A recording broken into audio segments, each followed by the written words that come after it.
This special programming is dedicated to all Filipino children, young and old, and their loving parents, because education and reading are passports to countless adventures. Ang paborito nating pinya, masarap at masustansya. Pero bakit ang dami niyang bilog-bilog na parang maliliit na mata?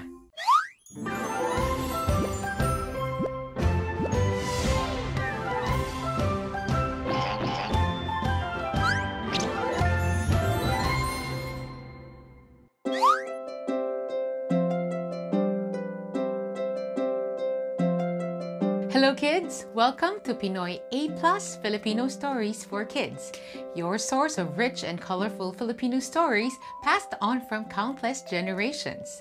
At ngayong araw, ikukwento ko sa inyo ang alamat ng pinya. Simulan natin?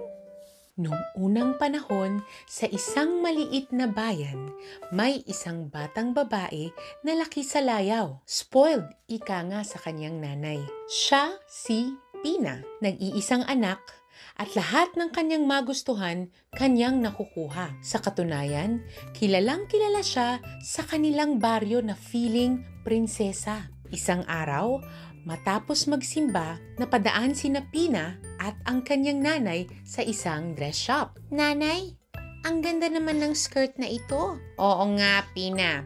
Mukhang bagay na bagay sa iyo. Bilhin natin ang yellow, red, at pink. Pero Pina, kailangan mo ba talaga ng tatlong kulay? Paano kung may classmate akong may red din na ganito? Mas mabuti nang may backup akong ibang color, diba? Sige na nga. Basta masaya ka anak, masaya na rin si nanay. Yes! Isusuot ko na to bukas. At sa Lunes at sa Huwebes. Para mapagbigyan ang mga luho ni Pina, doble kayod ang kanyang ina. Pero hindi naman maaasahan si Pina na tulungan ng kanyang nanay sa mga gawaing bahay. Feeling kasi ni Pina, isa siyang prinsesa na dapat pagsilbihan at hindi kailanman pwedeng utusan. Hindi nagtagal, nagkasakit ang nanay ni Pina dahil sa pagod at puyat at wala siyang ibang maaasahan kundi si Pina para tulungan siya. Pina, anak, pwede mo bang kunin ang mga prutas kay Maring Barbie para may makain tayo mamaya? What? Magbibitbit ako ng mga prutas? Nakakahiya pag nakita ako ng mga kapitbahay natin. Walang nagawa ang kanyang ina, kaya pinagtiyagaan na lang nila ang mga natirang pagkain noong araw na iyon. Kinabukasan, hindi makabangon ang nanay ni Pina dahil sa sakit ng katawan. Nakiusap siyang humingi ng isang basong tubig sa kanyang anak. Anak, ikuha mo naman ako ng isang basong tubig. Nahihirapan kasi akong bumangon. Hindi rin kaya ako makatayo, nanay. Ikaw na lang kumuha ng tubig mo. Saka hindi ko makita ang tsinelas ko. Ayokong madumihan ng mga paa ko. Pina, uhaw na ako. Dalhan mo ako ng tubig para makainom ako ng gamot. Gaano ba kahirap yun? Padabog na sumunod si Pina. Nasaan ba kasi ang baso? Hindi ko makita. Ang hirap naman maghanap. Hanapin mo muna bago ka magreklamo. Nandyan lang yan. Malapit sa lababo. Nauubos na rin ang pasensya ng nanay ni Pina sa katamaran at ugali niya. Hindi siya marunong gumalang at hindi siya gumagamit ng po at opo sa pakikipag-usap. Hindi rin niya sinusunod ang inuutos ng kanyang nanay. Pina, anak, pakikuha mo nga ang mga gamit kong pamburda sa baba, pati yung mga pinatuyo kong tela sa labas ng bahay. Kailangan ko palang matapos yan para mabayaran tayo at magkapera. Nagdabog na naman si Pina at nagpapadyak palabas ng bahay. Saan mo ba kasi nilagay, nanay? Hindi ko makita. Hanapin mo lang diyan. Baka inilipad ng hangin ang mga nakasampay na tela. Hanapin mo lang sa bakuran natin. Bakit kasi ako ang dapat maghanap? Madudumihan ang mga paa ko. Hindi ko talaga makita.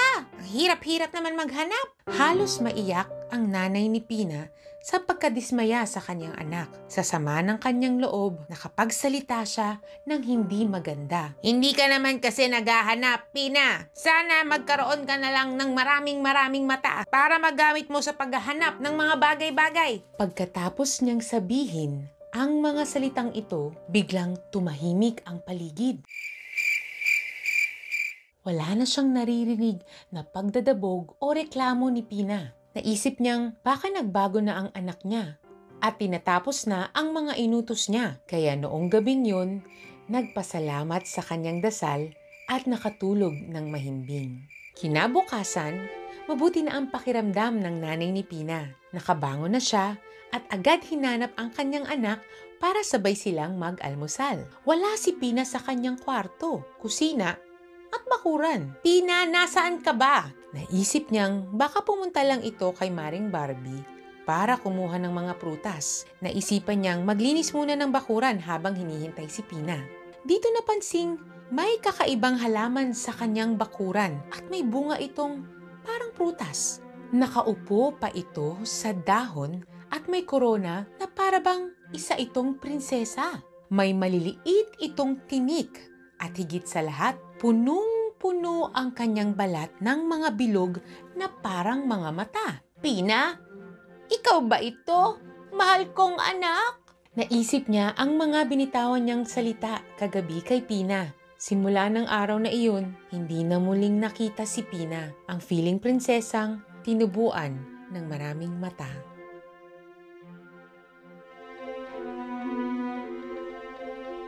Maraming lessons ang pwede nating matutunan sa kwentong ito. Una, matuto tayong gumalang sa ating mga magulang at sa lahat ng nakatatanda sa atin. Huwag natin silang sigawan.